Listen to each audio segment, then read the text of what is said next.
Video کے نیچے subscribe کے بٹن پہ کلک کریں، بیل کے آئیکن پہ کلک کیجئے تاکہ ہر نئی ویڈیو کی نوٹیفیکیشن آپ کو مل جائے۔ تہجد کی اہمیت تو انتہائی ہے۔ تہجد تو ایسی عبادت ہے کہ اس تہجد کی عبادت کا اہتمام کیے بغیر کوئی انسان ولی نہیں بن سکتا، کیونکہ کوئی ولایت و معرفت اگر چاہتا ہے تو تہجد کی نماز پڑھے۔ بقدر القدی تکتسب المعالی ومن طلب الاولی سحر اللیالی، یعنی بقدر القدی تکتسب المعالی، انسان کی محنت و مشقتوں کی مقدار پر بلندیاں حاصل کی جاتی ہیں۔ ومن طلب الاولی، جو ولایت و معرفت کی بلندیاں چاہتا ہے تو سحر اللیالی، راتوں کو جاگا کرے۔ تو جب سب دنیا سوتی ہے وہ جب جاگے گا تو پھر وہ خدا، جس خدا کو ماننے کے لیے اٹھا ہے تو وہ خدا سوتا کہاں ہے؟ وہ بھی جاگا ہوا ہوگا۔ دونوں جاگ گئے تو آپ کا یہ تخلق جو ہے، یہ آپ کا اخلاق جو ہے اللہ کے خلق کے ساتھ مل گیا۔ جب خالق اور مخلوق کا یہ خلق مل گیا تو آپ کو ولایت و قرب نصیب ہو جاتی ہے۔ سبحان اللہ۔ اس لیے جو ہے تہجد کی بڑی اہمیت ہے۔ ولایت و معرفت کے دروازے اس کے باہر کھلتے نہیں، اور اس کا بہترین افضل وقت تیسرا پہر ہے۔ تیسرے پہر جو ہے وہ جو ہے 3 حصے رات کے کر لیں تو تیسرا جو پہر ہوتا ہے وہ تہجد کا وقت ہے۔ ہر ملک میں اس کی ٹائمنگ الگ ہوتی ہیں، اس حساب سے آپ تہجد کی نماز ادا کریں۔ اس کی 8 رکعت اور 3 وتر ادا کریں، اسی طریقے سے یا 11 رکعت اور 3 وتر ادا کریں۔ ہر طرح ثابت ہے، کچھ نہیں تو کم از کم 2 رکعت پڑھ کے سو جائیں۔ بلکہ میرے دادا پیر حضرت ڈاکٹر عبداللہ عارفی قدس سر تو بڑی عجیب بات فرماتے ہیں کہ عجیب اللہ کی شان ہے، یہ تہجد کا جو وقت ہے اتنا قیمتی وقت ہے کہ اللہ تبارک و تعالیٰ کسی مومن مسلمان کو اس وقت کو ضائع کرنے کی اجازت نہیں دیتا، اور ہر مسلمان بندے کی اس وقت ضرور آنکھ کھلتی ہے۔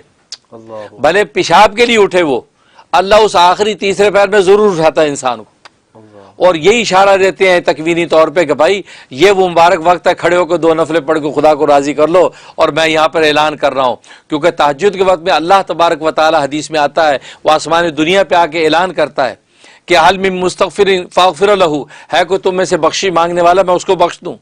حل من مسترزق فارزق لہ، ہے کوئی تم میں سے رزق مانگنے والا میں اس کو رزق دے دوں۔ حل من مبتلا فوافیہ، ہے کوئی تم میں سے کسی مصیبت میں مبتلا میں اس کو عافیت دے دوں۔ الا قضا الا قضا، حدیث میں آتا ہے کہ انسان کی ساری ضرورتوں کا نام لے کے اللہ صبح صادق تک پکارتے رہتے ہیں اور آسمان دنیا پر اجلال فرماتے ہیں۔ یہ وقت ہوتا ہے، فرمایا کہ اس وقت کی قیمت اہمیت اور اللہ کی لطف عنایت کے آدمی کی آنکھ کھلتی ہے۔ کچھ نہ ہو تو بندہ جو ہے پیشاب کے لیے اٹھتا ہے، تو حضرت فرماتے ہیں کہ اگر بالفرض وضو کر کے نماز 2 رکعت پڑھنے کی توفیق نہیں ہے نا، یا پیشاب کا بھی تقاضا نہیں اور آنکھ کھل گئی، آنکھ دیکھا وہ 3:30 ہوئے رات کے، چلو پھر سو جاؤ، ابھی تو فجر کو دیر، فرض سونے کی ضرورت نہیں، بستر پہ لیٹے لیٹے خدا سے مانگنا شروع کر دو، کیونکہ وہ تو دینے کا وقت ہے۔ اللہ تمہارے 2 نفلوں کا محتاج نہیں ہے، وہ تو تمہارے یہ اٹھے ہوئے ہاتھوں کا محتاج ہے۔ نفلیں پڑھنے والے فرشتے اس وقت سجدوں میں گرے ہوتے ہیں اللہ کے سامنے، اللہ کو یہ اٹھے ہوئے ہاتھوں کی ضرورت ہے۔ اب وہ لیٹے لیٹے آپ کہ یا اللہ یہ اس وقت تو پکار رہا ہے کہ ہم مانگیں، یا اللہ میں تجھ سے یہ مانگتا ہوں مجھے دے دے، یا اللہ میں تجھ سے یہ مانگتا ہوں مجھے دے دے، یا اللہ میں یہ مانگتا ہوں یہ دے دے۔ فرمایا 2-4 منٹ اللہ سے مانگ کے اور یہ دعا کر کے سو جاؤ، انشاءاللہ تہجد کے وقت کا جو عطا ہوگا وہ تمہیں مل جائے گا۔ سبحان اللہ۔ فرمایا اتنا آسان نسخہ پھر بھی نہ کرو تو فرمایا کہ یہ تو پھر یہ محرومی اور بے نصیبی کی بات ہے کہ بندہ پھر بھی خدا کو اس وقت میں نہ پکارے۔